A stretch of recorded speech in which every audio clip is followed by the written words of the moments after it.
Hello everyone. Welcome to The Everyday Mind. Tonight we are going to Hoi An, not the Hoi An of travel guides or morning photographs, the one with perfect light and crowds, and someone always asking if you need a cyclo ride. No.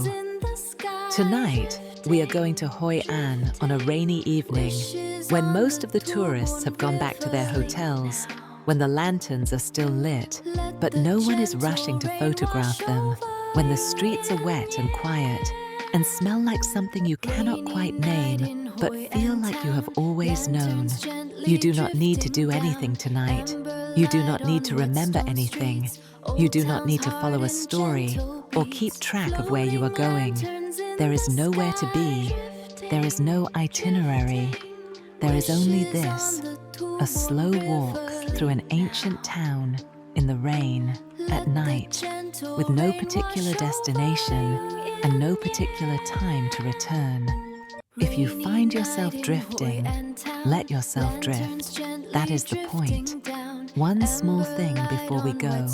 If you find yourself coming back to this channel, subscribe, so the next journey is always waiting for you.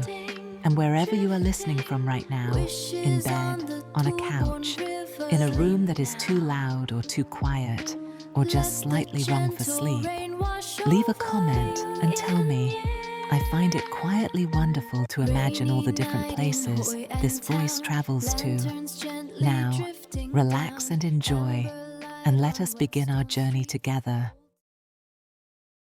Chapter 1. The rain finds you on Tran Street. The rain begins the way it often does in Hoi An, not with a warning, not with a darkening of the sky that gives you time to find shelter, but simply as a fact. One moment the air is heavy and still. The next, it is raining, softly, steadily, as if it had always been raining and you had only just noticed. You are standing on Tran Street. It is late enough that the afternoon crowds have thinned, early enough that the night has not yet settled into itself completely. The light is that particular shade that exists only in the hour after dusk in old towns. Not quite golden, not quite grey, something in between that makes everything look like it is happening slightly further away than it actually is. The street is narrow here. It has always been narrow. For centuries, this street was the main artery of a trading port that connected China, Japan, and the rest of the known world. Silk and ceramics and cinnamon passing through hands on this exact stretch of road, under roofs that looked, more or less, like the roofs above you now. The buildings press close on both sides, 2 and 3 stories of pale yellow plaster and dark timber, their facades softened by decades of monsoon and salt air, into something that feels less like architecture and more like geology. They have simply become part of the earth here. They have stopped trying to be new. You begin to walk. There is no reason to go in any particular direction. Left is as good as right. Straight ahead is fine. The rain does not care, and neither do you. The sound of it is different here than in other places. In a city with wide boulevards and glass towers, rain sounds aggressive. It hits concrete and bounces. It rushes along gutters in a hurry to get somewhere. Here, the rain falls on clay roof tiles and old wood and soft moss, and the sound it makes is closer to a murmur, a continuous, unhurried conversation between the water and the surfaces that receive it. You can hear individual drops on the broad leaves of the plants, hanging in baskets outside doorways. You can hear the runoff from a gutter finding its way to the stone gutter channel at the edge of the road. You can hear, very faintly, a drop striking the paper skin of a lantern and being absorbed rather than deflected. The lanterns are everywhere.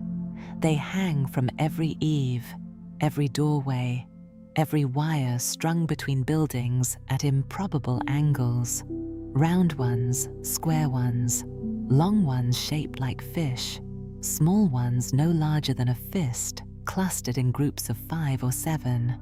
In the daylight, you imagine they are charming, touristic, a little busy.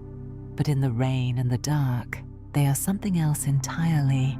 The light inside each one is warm, yellow-orange, the color of flame even when it is just a small electric bulb, and the rain gives each lantern a slight halo, a softening of its edges, so that the street appears to be lined not with objects, but with small sources of warmth, small arguments against the dark. You stop. There is a gap between 2 buildings, barely a doorway, more of a seam in the architecture, and from this gap, warm light is escaping. A folding wooden table has been placed just inside, against the wall. A small gas burner, a clay teapot the color of old brick, 2 ceramic cups that do not match. Behind the table, on a low stool, sits an older man. He is wearing a light blue shirt, slightly damp at the shoulders, and he is doing nothing, not looking at his phone, not reading, not watching the street, just sitting in the particular way that some older people sit, completely, without reservation, as though the act of sitting is its own sufficient occupation. He glances at you. He does not smile exactly, but something in his face arranges itself into a shape that is not unwelcoming. He reaches for the teapot and pours a cup without being asked, sets it on the edge of the table. The steam rises in a thin, unhurried thread. You step under the small overhang. The tea is hot and faintly sweet.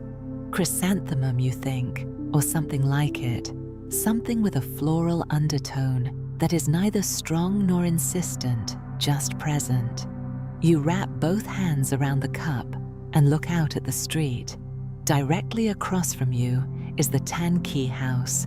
It has been there for more than 200 years. The facade is dark timber, heavily carved, the wood the color of strong tea.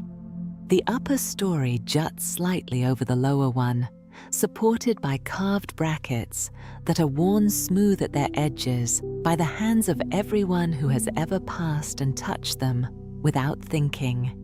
The shuttered windows on the upper floor are closed now, but thin lines of amber light escape through the gaps between the slats. Someone is inside. Someone has always been inside, in some form or another, for 2 centuries.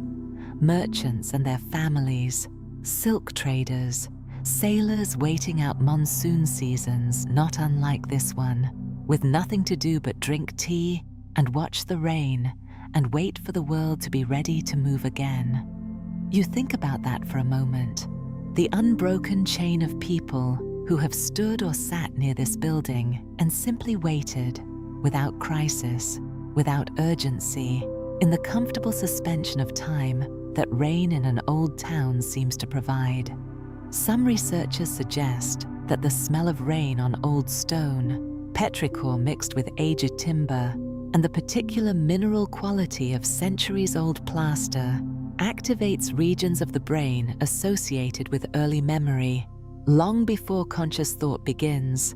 Not specific memories, not faces or names or events, just the emotional texture of safety, the feeling of being inside something that has held people before and will hold them again. The body recognizes it before the mind does. Your hands are warm around the cup. The old man on the stool has not moved.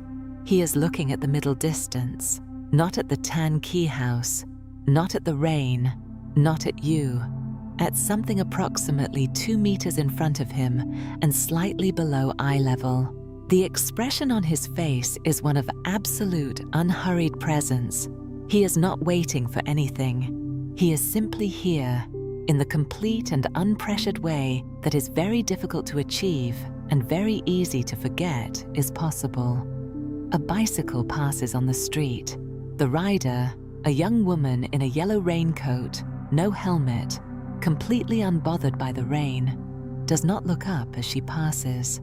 The sound of her tires on the wet stone fades in 3 seconds, maybe 4, and then the street is quiet again, and the rain resumes its conversation with the tiles, and the lanterns continue their small, warm arguments against the dark.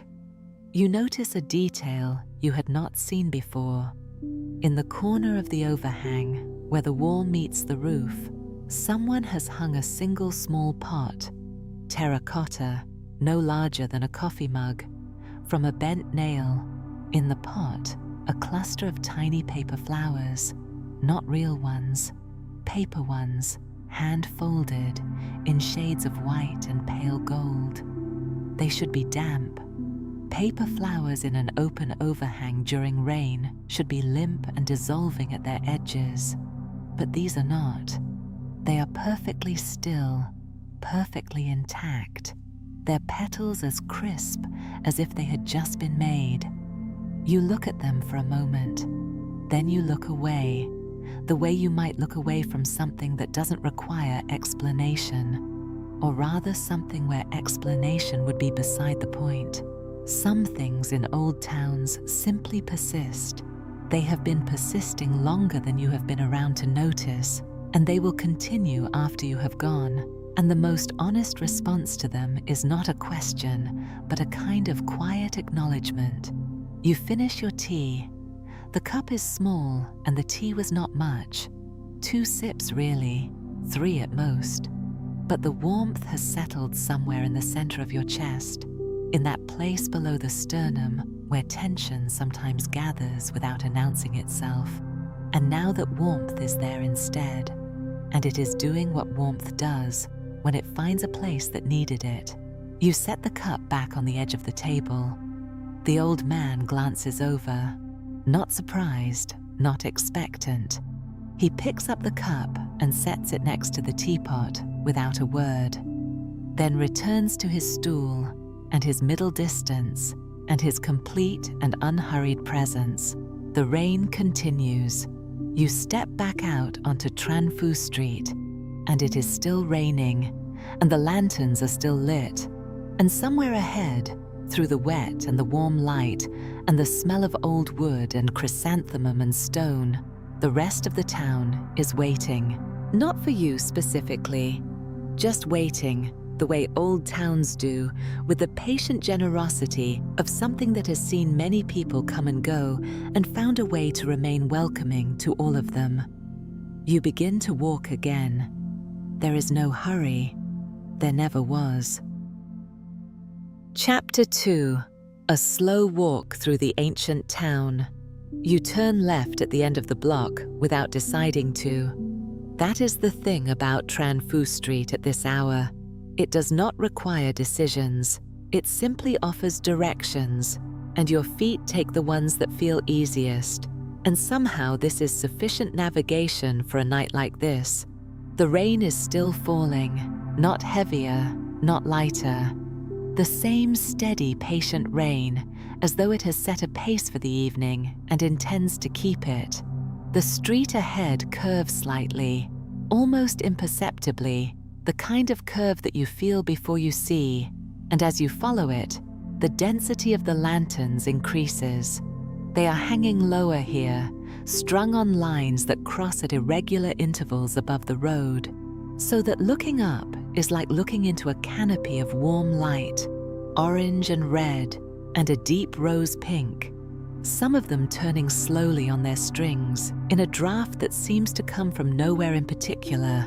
The cobblestones beneath your feet are old and uneven, each one worn slightly different from the others, some smooth at their centers from decades of foot traffic, some rougher at the edges where the stone has resisted the wearing down. You can feel the variations through the soles of your shoes, a small continuous geography underfoot.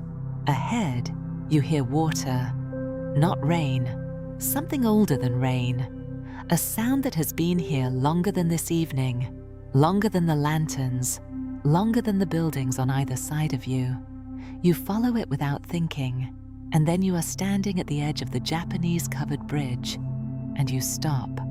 The Chua Cau spans a narrow channel of the Thubon tributary, a bridge and a small temple combined in the same structure, as though whoever built it understood that crossing water was not merely a physical act, but something that required a moment of acknowledgement. The roof is curved, tiled in the same worn clay as every other roof in this part of town, but the ends curl upward at a particular angle that suggests flight without committing to it. 2 lanterns hang from each entrance, square ones, their paper skin glowing from within, their light falling on the carved wooden balustrades and on the water below in long trembling columns. You step onto the bridge. The wood beneath your feet is different from the cobblestone, softer, slightly yielding, with a resonance to it, so that each step sounds faintly hollow. The rain on the bridge roof is a different sound too, more intimate, more enclosed, and you stand there for a moment, simply listening to it.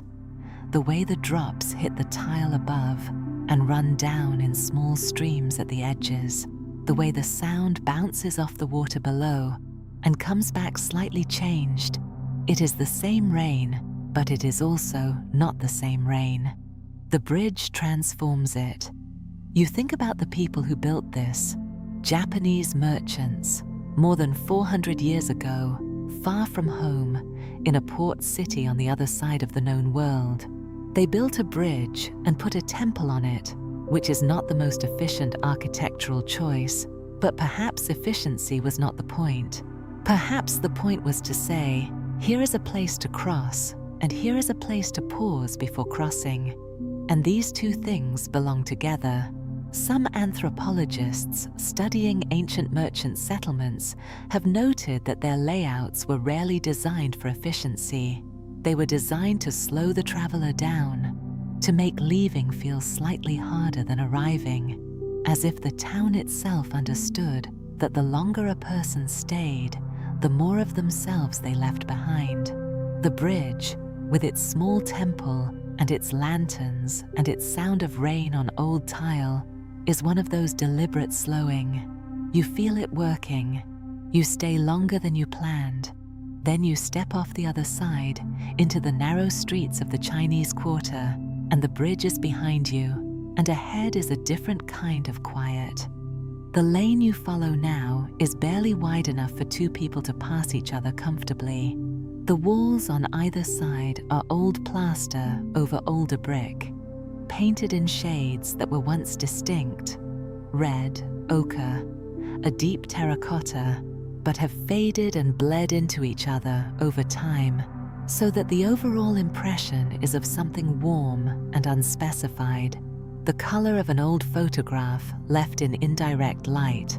At intervals, wooden doors are set into the walls, some open, some closed, some left ajar in a way that suggests not invitation exactly, but the absence of objection.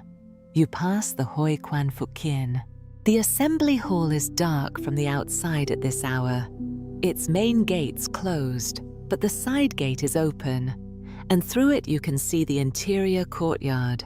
A pair of stone dragons flanking a low altar, incense burning in a brass vessel, the smoke rising in a thin and perfectly vertical line, despite the rain, as though it has negotiated a separate arrangement with the wind. The smell reaches you before the image fully registers. Sandalwood and something else beneath it, older and less easily named. The accumulated scent of hundreds of years of incense burned in the same enclosed space. It is not heavy. It is more like a presence, the olfactory equivalent of someone standing just outside your field of vision. From somewhere inside, you hear the sound of a broom, slow, unhurried sweeping. The soft scratch of straw bristles on stone, moving in long arcs, then pausing, then moving again. But there is no one visible in the courtyard. The lanterns inside cast enough light to see the altar, the dragons, the smoke rising. The broom sweeps, somewhere beyond what you can see. and then stops, and the incense continues, and the rain continues, and you continue walking. Further along the lane, a window. It is small, barely a meter wide, and the wooden shutter is open, folded back against the outside wall. From inside, a warm, concentrated light falls onto the wet lane in a rectangle, sharp-edged, precise. You slow down as you approach it, not deliberately, but the way you slow down near anything that is giving off warmth. Inside, a woman is sewing. She is perhaps 50, perhaps older, with her hair pulled back in a loose knot and reading glasses perched on the end of her nose. She is working on something dark, a deep navy fabric, maybe silk, the kind that absorbs light rather than reflecting it. Her hands move with the particular economy of someone who has done this for so long that the motion has become automatic, efficient in a way that no longer requires thought. The needle catches the light at the apex of each stitch and disappears again. In, out, in, out. The sound of the sewing machine, an old treadle-operated one, iron and black, the kind that was made to outlast everything around it, is not loud. It is a rhythm, a low, steady percussion, like a slow heartbeat, like the ticking of a clock that has learned to be patient. It does not fill the lane so much as anchor it, as if the whole wet, lantern-lit street had been waiting for exactly this sound to give it a pulse. The woman does not look up as you pass. She is in the middle of something that does not include you, and there is a profound comfort in that, in being near someone who is fully occupied with their own quiet work, whose calm has nothing to do with your presence and therefore cannot be interrupted by your leaving. You carry the sound of the sewing machine with you for half a block after you pass. The night market, when you reach it, is mostly asleep. During the earlier hours, it would have been a density of sound and color, cooking smells and vendor calls, and the specific cheerful chaos of a market that knows it is being watched and has learned to perform itself. But now the performance is over, and what remains is the honest version. Stalls with their awnings still up, but their lights dimmed, the sellers resting in the postures of people who have been on their feet since morning and have earned this particular quality of stillness. One woman has fallen asleep, sitting up, her head tipped slightly back against the pole of her stall, her hands loose in her lap. In front of her, her goods remain, bolts of silk and raw cotton, folded in careful stacks, cobalt blue, pale green, a saffron yellow that seems to glow from within. The rain falls on the awning above them in a drumming that is somehow not disturbing her. Her breathing is slow and visible, the slight rise and fall of her shoulders, the imperceptible parting of her lips. She is completely at rest, and the silk is completely still beside her, and the rain is keeping a kind of watch over both of them. A few stalls down, a small boy, the vendor's grandson perhaps, is asleep on a folded blanket under a table, curled around a plastic toy car, his shoes still on. His cheek is pressed to the blanket, and his expression is one of such an absolute, unguarded peace that it is slightly startling. You forget sometimes that peace is a thing a face can do that simply, that clearly. You walk through slowly, trying not to disturb anything. At the far end of the market, one stall is still lit, a modest light, a single bare bulb on a wire, and under it, an older man arranging and rearranging a small collection of lanterns, paper ones, silk ones, a few with elaborate tassels. He is not selling them at this hour. There is no one to sell to. He is simply arranging them, adjusting the angle of one against another, tilting his head to consider the arrangement, moving one slightly to the left. It seems to be a project with no expected completion, and he seems entirely content with that. You watch him for a moment from the edge of the light. One of the lanterns he is arranging, a round one no larger than a melon in deep amber silk, lifts slightly in a draft and then settles. He watches it settle, nods once, as if it has confirmed something. Then you are past the market, and the lane ahead is quieter still, and you notice, walking, thinking about nothing in particular, that the street you are on is slightly longer than you expected. You turn a corner you are certain you have passed before, and find yourself on a stretch you do not recognize. Not alarming, not confusing, simply longer than the map you have been holding loosely in your head, as though the town has quietly added another section while you were looking at the sewing machine, at the sleeping woman, at the boy with the plastic car. You do not retrace your steps. There is no reason to. The lanterns are still lit. The rain is still falling. Ahead, somewhere below the last few rooftops, you can see the low sky brightening slightly where the river must be. A pale, diffuse glow, the collective light of the town reflected back from the surface of the water. You follow it. The lane slopes gently downward. The sound of rain changes again, more open now, less enclosed. The particular acoustic quality of being near a large body of water where the sound can spread rather than bounce. The smell changes too. The timber and incense and old plaster of the streets giving way to something cooler and more mineral. River water and wet grass, and the faint, clean smell of rain on open space. A last bend in the lane, and then the river. Chapter 3. The River Hoi remembers everything. The Hoi River does not announce itself. It simply appears at the end of the lane, beyond the last row of rooftops, beyond the last lantern strung between the last two buildings, as a wide, dark stillness that you feel before you fully see. The town behind you has been all enclosure and warmth and the pleasant compression of narrow streets. The river is the opposite of that. It is open. It is patient. It has been here longer than the town, and it will be here after, and it knows this in the way that rivers know things. Not as knowledge exactly, but as a kind of unhurried certainty built into the very fact of its continued flowing. You step out onto the embankment path. The path is old stone, wide enough for 4 people to walk abreast. Its surface worn smooth and slightly concave in the middle from the passage of feet over generations. On your left, the town continues.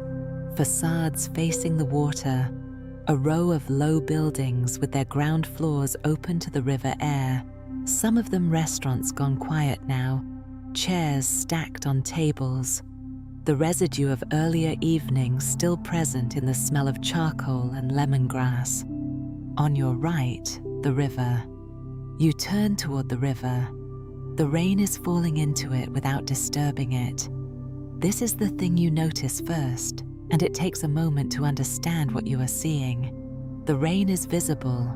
You can see it in the air above the water, each drop catching the ambient light of the lanterns on the embankment for the fraction of a second before it hits the surface. But the surface itself is not responding.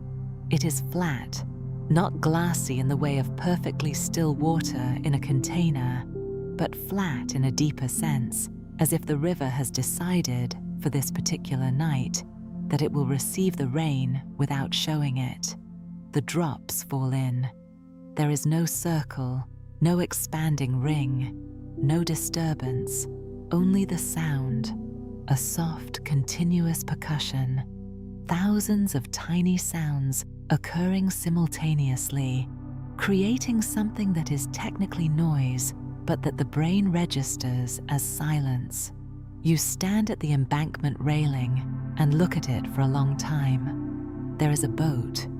It is moored perhaps 20 meters to your left, tied to an iron ring set into the embankment wall, the rope going slack and taut, in a rhythm so slow you have to watch it for several seconds to confirm it is moving at all. The boat is wooden, painted the kind of blue that was once vivid and has weathered into something quieter, a blue that suggests the memory of blue rather than blue itself. It is a working boat, small and practical, with a low canopy of bamboo and palm leaves over the stern. Under the canopy, a man is reading. He is older, perhaps 60, perhaps more, seated on a low wooden bench with one ankle resting on the opposite knee, his posture the posture of someone who has found a position that works and sees no reason to alter it. The book in his hands is wet at its edges, the pages at the corners beginning to soften and curl, but he is reading it nonetheless, with the unhurried attention of someone for whom the physical condition of a book has never been the point of a book. A small lantern is fixed to the side of the canopy just above his right shoulder, its light falling directly onto the pages in a warm amber pool. He does not look up as you watch. He turns a page with one finger, smoothing it flat, and returns his attention to wherever in the text he was. The boat shifts slightly in the water. The rope goes slack. The lantern above him swings 1 degree to the left and then back. He does not notice, or he has noticed this motion so many times that it has become part of reading here, part of what reading on this river on a rainy night means. You watch him for a while from the embankment. There is something settling about the sight of someone reading in difficult conditions, with complete indifference to the difficulty, as if the rain and the dark and the wet pages are simply the weather of his attention, and he has learned to read in all weathers. A few steps further along the embankment, you find a table. It belongs to a small establishment that has no clear signage, or rather, the signage is a single string of lights outlining a doorway and a few chairs and tables set outside on the embankment itself, directly facing the river. Most of the tables are empty and glistening with rain. One has a candle inside a glass tumbler, still burning, the flame doing its small work of existing in the damp air. You sit in the chair beside it without planning to. A young man appears from inside, unhurried, wearing a dark shirt, his manner suggesting someone who has worked evenings long enough to have lost the performance of eagerness and found something more honest and sustainable in its place. He sets a small glass of black coffee on the table in front of you, not at the other table, at yours. Though you said nothing and gestured to nothing, he does not explain this. He looks out at the river for a moment, the same direction you are looking, then goes back inside. The coffee is strong and slightly sweet at the very bottom, where the sugar has not been fully stirred, and you drink it slowly in the way that strong coffee at night requires, with the understanding that you are not drinking it to wake up, but to have something warm and bitter and specific in your hands, while the world is large and dark and raining around you. The candle in the tumbler throws a small circle of warm light on the table in front of you. Within that circle, the grain of the old wood, the faint ring left by a previous glass, the way the rain on the tabletop has collected in the small depressions where the wood has been worn by years of elbows and cups and hands. Small cartographies, evidence of all the people who sat here before you, who also had a warm drink, and the river and the rain, and nothing particular they needed to do with any of it. The Thubon River system has been described by historians as a memory river, one whose shifting course over centuries has buried entire merchant quarters, preserving them in silt the way sleep preserves the details of a dream. Streets and foundations and trading posts that simply slipped sideways into the soft ground, and stayed there, intact, undisturbed, waiting for someone to look for them with the right instruments. The river carries its history differently from the town. The town wears it on its walls, its rooftops, its carved facades. The river keeps its history underneath, in layers, in the dark. You think about that as you drink your coffee. How much of this town is not the town you are seeing, but the town beneath the town? The port beneath the tourist street, the merchant house beneath the guest house, the silt beneath the silt, and how the river moves over all of it, unhurried, carrying everything it has been given and releasing nothing unless it chooses to. The coffee is finished. You have been sitting longer than you realized, long enough that the candle in the tumbler has burned noticeably shorter, the wax pooled around its base in a small warm moat. The young man has not returned, and there is no bill, and this too seems like an arrangement that was made before you arrived and requires nothing from you. You stand and look down the embankment in the direction you have not yet gone. At the far end of the embankment path, further than you expected it to extend, further than seemed likely given the distance you have already walked, there is something you did not notice before, or perhaps it was not there before. These are, tonight, different questions. A bridge, small, wooden, crossing from the embankment to what appears to be a narrow island in the river, a stretch of land perhaps 30 meters wide, with a few old trees on it, their canopies thick enough that the lanterns hanging from their lower branches are barely visible from here, just a warmth in the dark. The bridge itself is simple. Planks, a rope railing on each side, lanterns hung at intervals that give it the quality of something marked out, delimited, offering itself as a passage. You check your memory of the town's geography, the embankment, the river, the islands. You cannot place this.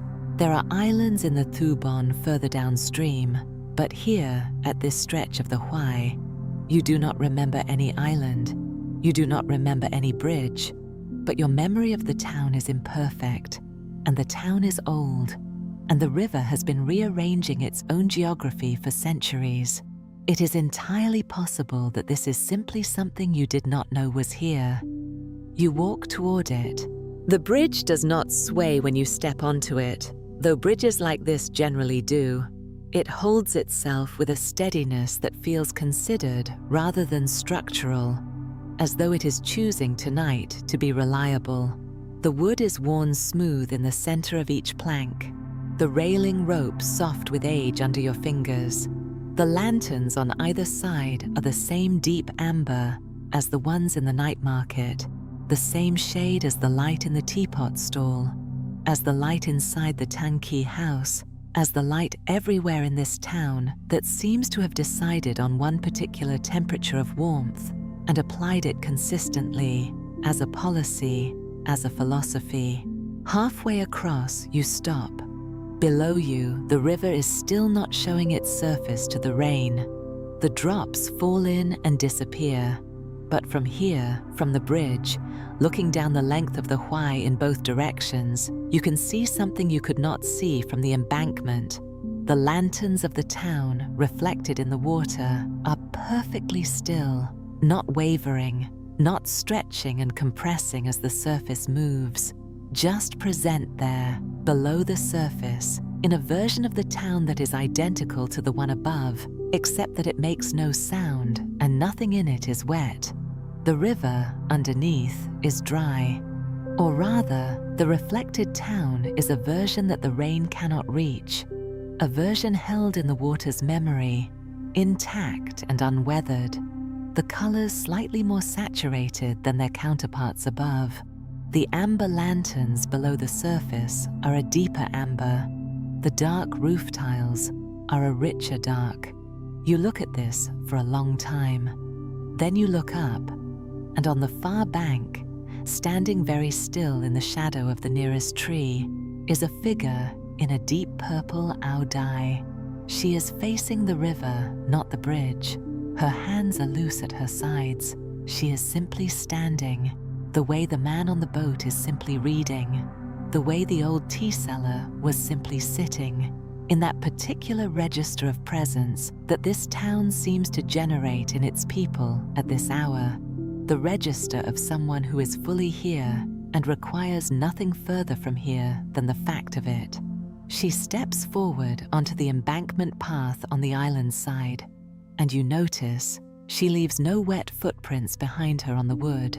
The planks where she stepped are as dry as the planks where no one has stepped. You notice this. Then you look back at the reflected town in the water, its deeper colors, its unweathered walls. Then you continue walking across the bridge. Some questions on a night like this are not questions so much as observations offered to the dark, with no expectation of an answer and no particular need for one. Chapter 4. The night the lanterns learn to float. The island is quieter than the town. This is the first thing you notice. Not the trees, not the lanterns hanging in their branches, not the soft grass underfoot replacing the wet stone of the embankment.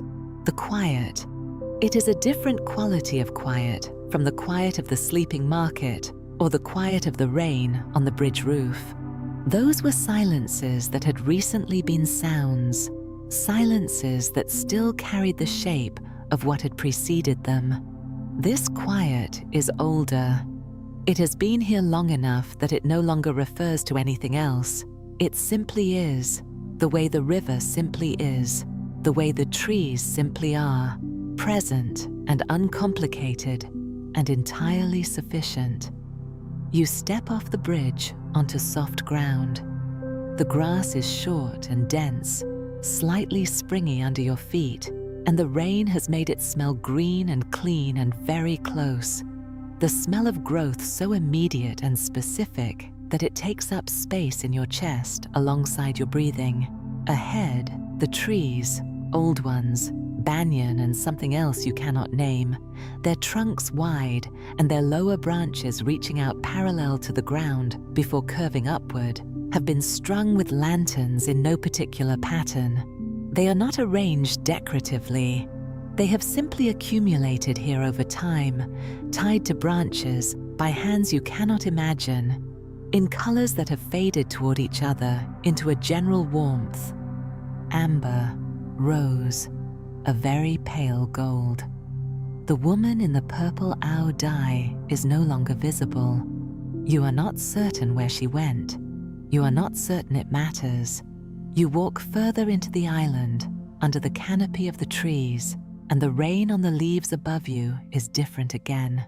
Softer, more diffuse, broken into smaller and smaller drops by the layering of leaves so that what reaches you is less rain than a fine, cool mist. You can feel it on your forearms, on the back of your neck, on your face. Not unpleasant. The opposite of unpleasant. The kind of thing your skin understands as good before your mind has processed it as anything at all. At the far edge of the island, where the trees thin and the ground meets the water again on the opposite side, a figure is standing with their back to you, facing the river. You cannot tell much about them. A dark jacket, loose trousers, hair slightly wet. They could be 20 or 50. They are holding something in their hands, cupped in both palms, held at the level of their sternum, and you understand before you can see clearly what it is. A lantern, small, round, the paper shell glowing faintly from the flame inside, which has already been lit. The figure holds it the way you would hold something you have been carrying for a long time and are finally ready to set down. Then they lift their hands and release it. The lantern does not rise immediately. It hesitates, or not hesitates exactly, but pauses, as if orienting itself, as if taking a moment to understand what is being asked of it. It drifts sideways in a small arc, 2 feet to the left, then comes back, then begins, slowly, with a quality of intention that is almost impossible to attribute to a paper lantern, but which is nonetheless unmistakably there to rise. It rises the way something rises when it is not in a hurry, not the quick ascent of a lantern at a festival, caught in the collective updraft of dozens rising simultaneously. This is a single lantern rising alone, and it takes its time. It moves upward at roughly the speed of a deep, slow exhale, turning slightly on its own axis as it goes, the flame inside it steady and unchanging. You watch it. There is nothing else to do, and nothing else that needs doing. And so you watch it, and the watching is enough, and it is more than enough, and the distinction between enough and more than enough begins to dissolve the higher the lantern climbs. Then, from somewhere to your right, from the branches of the nearest banyan tree where you had not noticed anyone standing, a second lantern rises. Same slow pace, same quality of unhurried intention. It moves upward at a slight angle away from the first one, and for a moment the two of them are equidistant from you, equidistant from each other, each one a small warm fact against the low clouds. Then a third.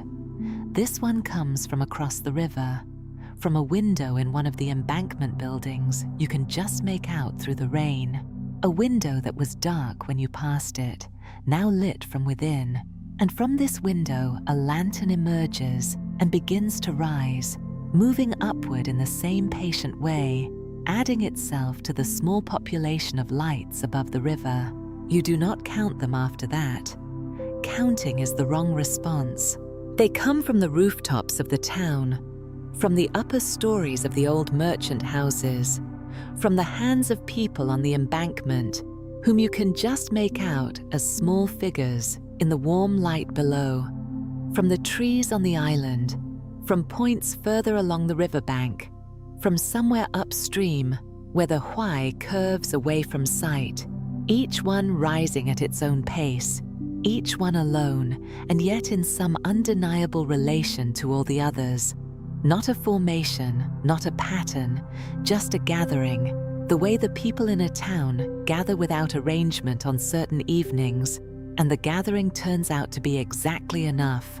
The sky above Hoi An is filling with light, not brilliantly, not suddenly, the way a room fills with the smell of something good cooking, gradually, then completely, until it is simply the condition of the room, and you cannot remember it being otherwise.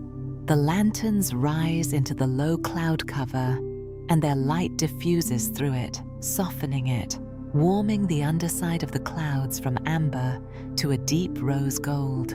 The rain continues to fall through this light, downward through the upward moving lanterns, and where the rain passes through the glow of a lantern, it catches fire for a fraction of a second, each drop a brief, small flash before it continues on its way down to the river.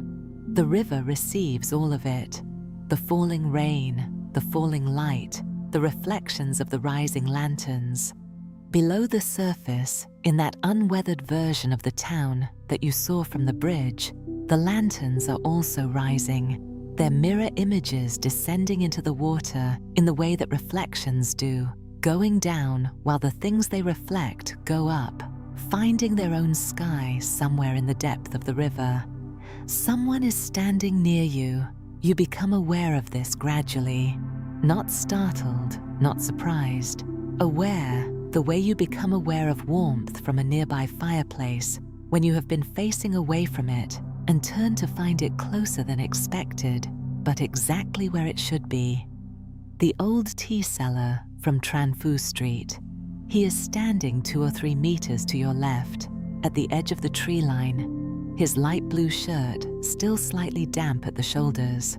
In one hand, he holds his small ceramic cup, the same mismatched cup from the table outside the Tanki house. He is looking up at the lanterns with the same expression he had on his stool, that quality of complete, unhurried presence, of someone watching something that confirms rather than surprises. He nods once, very slightly, at the sky.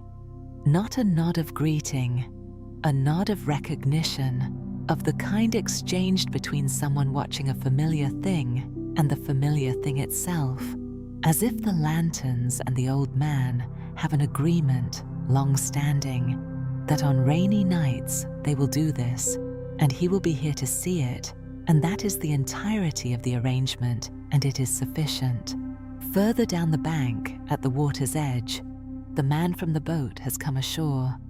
He is still carrying his book, closed now, held loosely at his side, the wet pages no longer requiring his attention. He stands at the river's edge and looks up, and the light of the lanterns above falls on his face and makes it warm in a way that the lantern on the boat had not quite managed.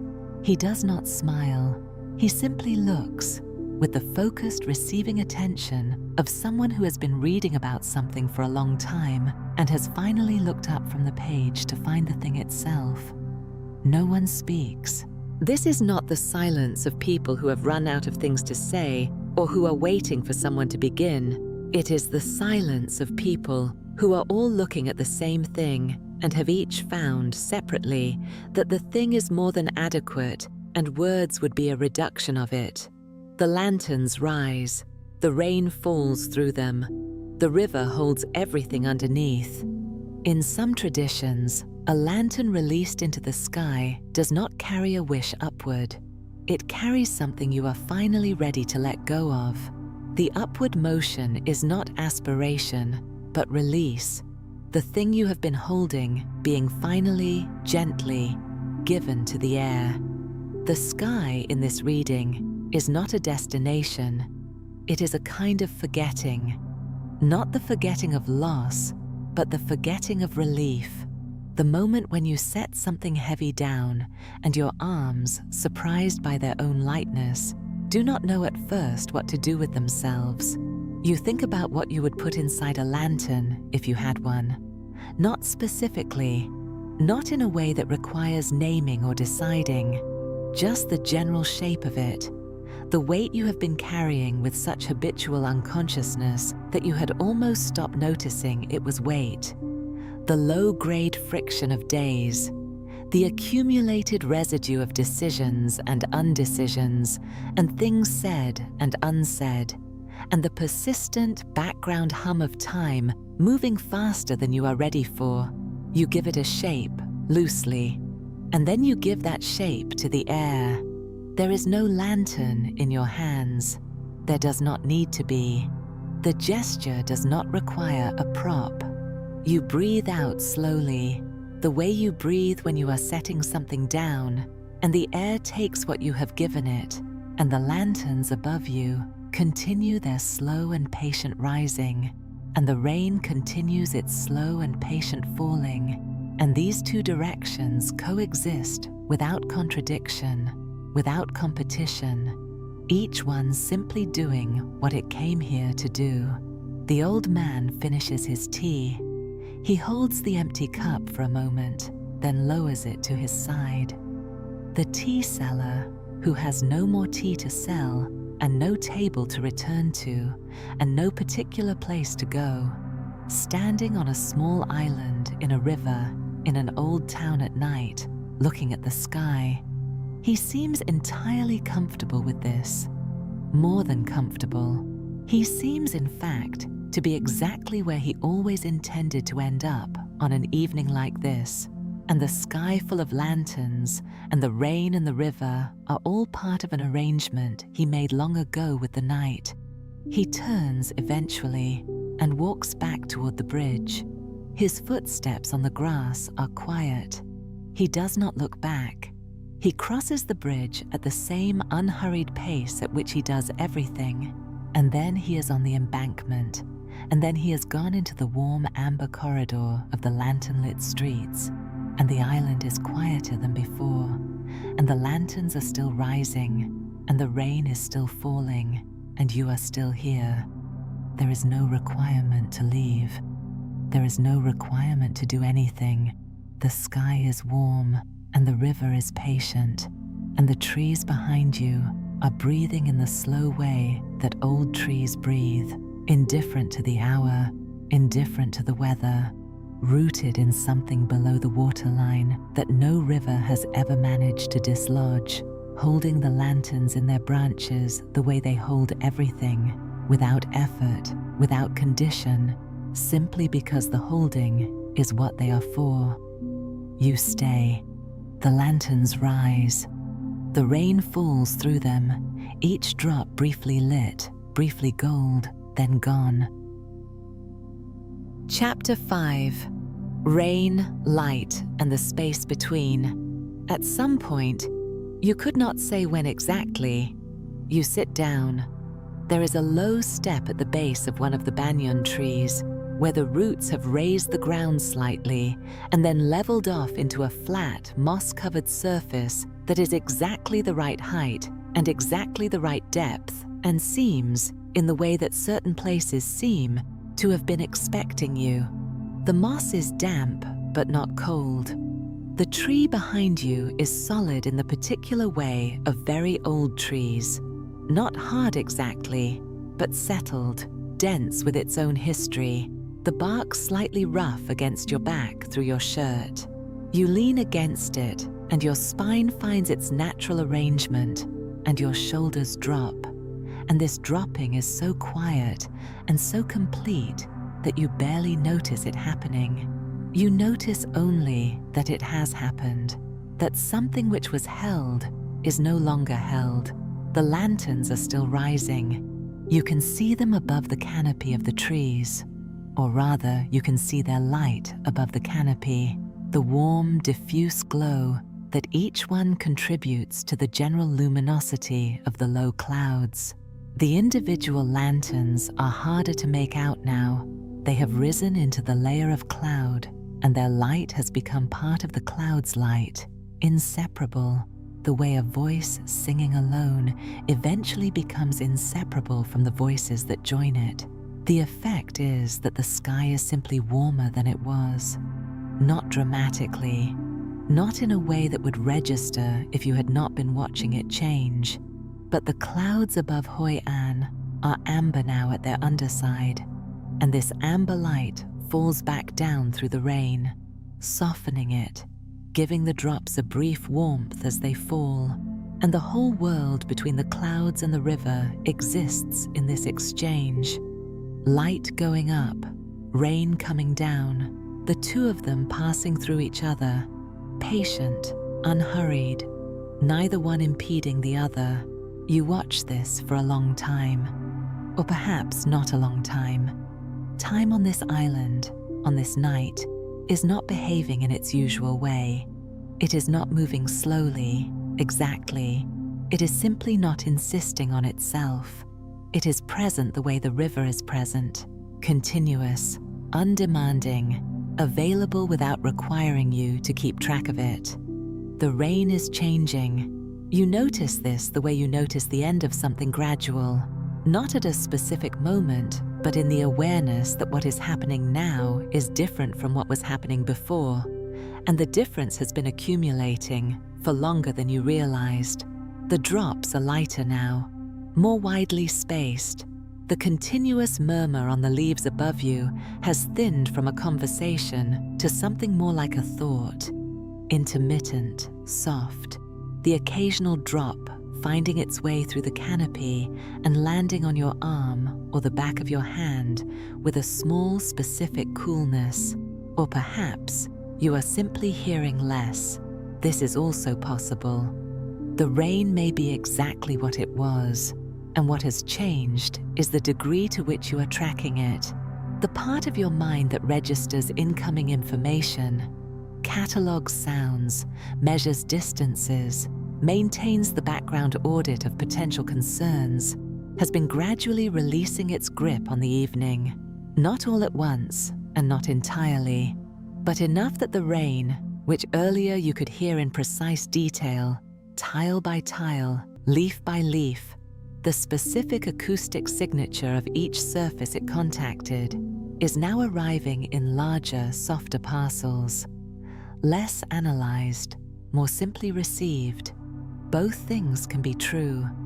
The rain can be easing and you can be easing, and the difference between the two does not require resolution. The river is still visible through the trees, a silver dark ribbon at the edge of your vision, the lantern light from the embankment buildings reflecting in long, broken columns on its surface. The columns move, slowly, as the water moves, which means the surface is no longer perfectly still. The river has resumed being a river. The quality it had earlier, that unusual decided flatness, has passed, and now the water moves the way water moves, continuously, without announcement, receiving the light and the rain and the slow passage of the night with equal and unhurried acceptance. The boat is still there, though the man with the book is gone. It sits against the embankment, the rope slack now, the small lantern at its canopy extinguished. The boat in the dark is a shape rather than a thing, a gentle curve of old wood, resting. Further along the bank, the embankment is empty. The night market is fully dark. The coffee table with its candle in the glass tumbler has been cleared, the chairs folded and taken inside.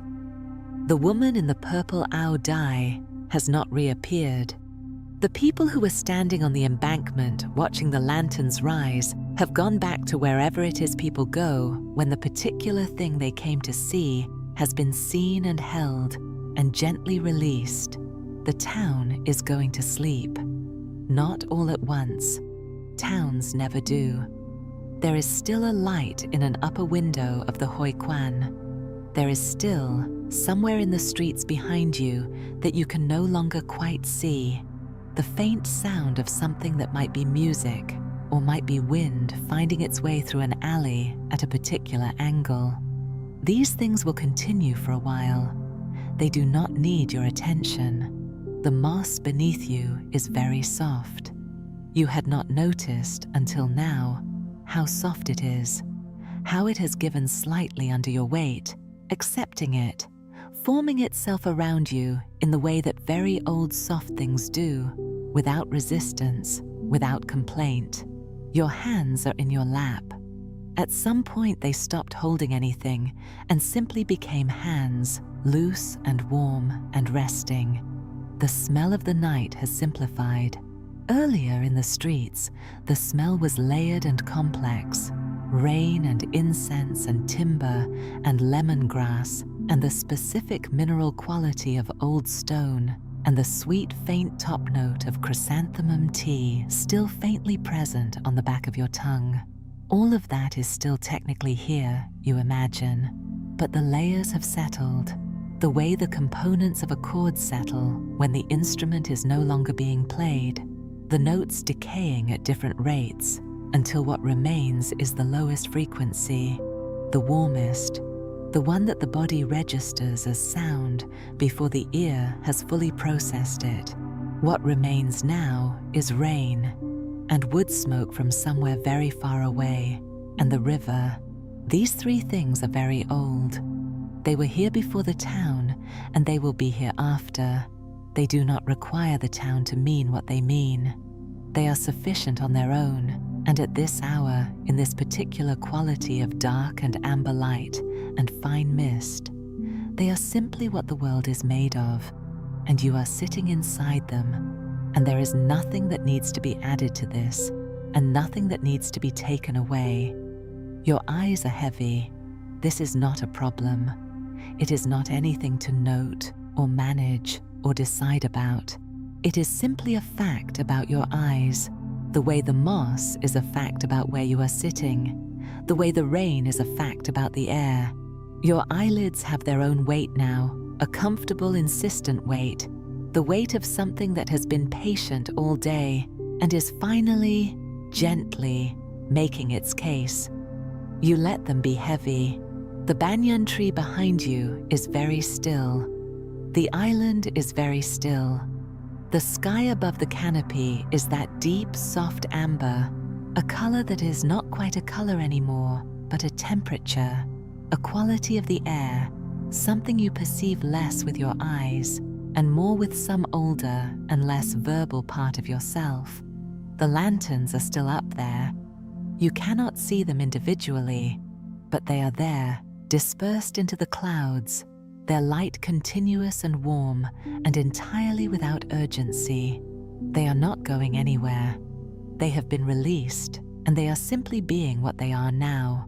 Small warm facts in the sky above an old town, above a river that remembers everything, above streets where the sewing machine has stopped and the tea has been poured and the silk has been folded, and everyone who needed to be somewhere tonight has arrived.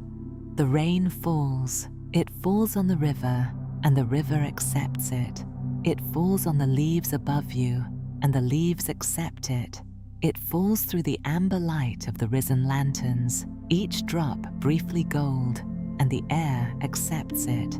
It falls on your skin, barely now, a mist more than rain, a suggestion, and your skin accepts it, and there is warmth beneath the coolness, and the warmth is yours, and it is enough, and you are here, and the town is here, and the river is here, and the mist is fine, and the light is warm, and the tree at your back has been holding this ground for longer than anyone alive can remember, and it will hold it for longer still, and tonight it is also holding this, your weight, your breathing, the small and sufficient fact of you, resting.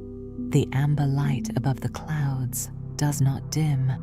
It simply becomes the sky, and the sky becomes the thing your closed eyes see, that particular warm dark, neither here nor there, the color of almost sleep, the color of a night that has given you everything it has and is now, quietly, simply continuing without you needing to watch. The river moves, the lanterns hold, the rain, barely rain now.